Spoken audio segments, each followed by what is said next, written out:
Depuis 2008, c'est dans les bras de la comédienne Isabelle Funaro que Michael Youn a trouvé l'amour.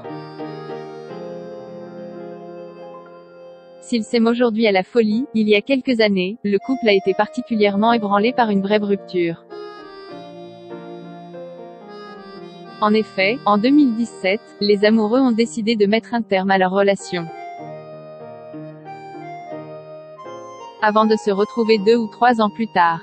Une période difficile, qui a inspiré à l'ancien présentateur du Morning Live, son film Divorce Club sorti en juillet dernier, et sur laquelle il était revenu dans les colonnes de gala. Avec Isabelle, on a beaucoup travaillé, parlé, communiqué.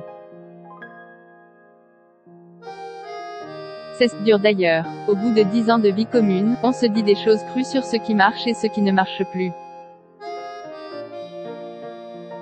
Avait-il expliqué avant d'ajouter, quand on est longtemps ensemble, avec des métiers comme les nôtres où une exubérance est de mise, ce n'est pas simple, mais il faut passer par là. Donc oui, nous avons beaucoup travaillé. Et il faut croire que le travail a payé puisque de cette façon, les tourtereaux sont parvenus à sauver leur couple, qui est aujourd'hui plus solide que jamais.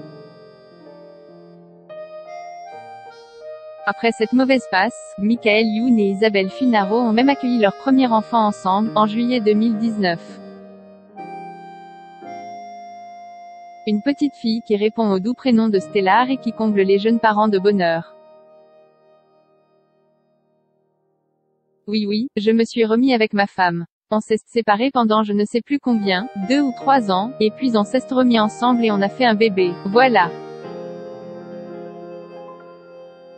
C'est un combat la vie de couple. Résumé l'humoriste de 47 ans dans un entretien accordé à Télé Loisirs. Michael Youn n'a pas toujours été chanceux en amour, le parcours sentimental de Michael Youn n'a pas été marqué que par des moments glorieux.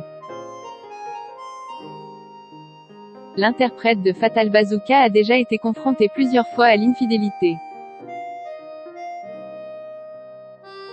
Des mauvaises expériences sur lesquelles il s'était confié sur le plateau de C'est à vous, en juin dernier. J'ai découvert, par exemple, en couverture d'un magazine People que ma femme me trompait, a-t-il ainsi glissé à Anne-Elisabeth Lemoine. C'est quasiment pire que dans une cérémonie avec un micro. Je ne le savais pas, je l'ai découvert dans le magazine, conclut-il, sans pour autant préciser l'identité de l'infidèle. Et ce n'est pas la première fois que Michael Youn découvre que sa moitié le trompe. En décembre 2019, il révélait avoir surpris une autre compagne dans les bras d'un autre homme. Alors qu'il venait de parcourir des milliers de kilomètres pour la retrouver. Inscrivez-vous à la newsletter de closermag.fr pour recevoir gratuitement les dernières actualités.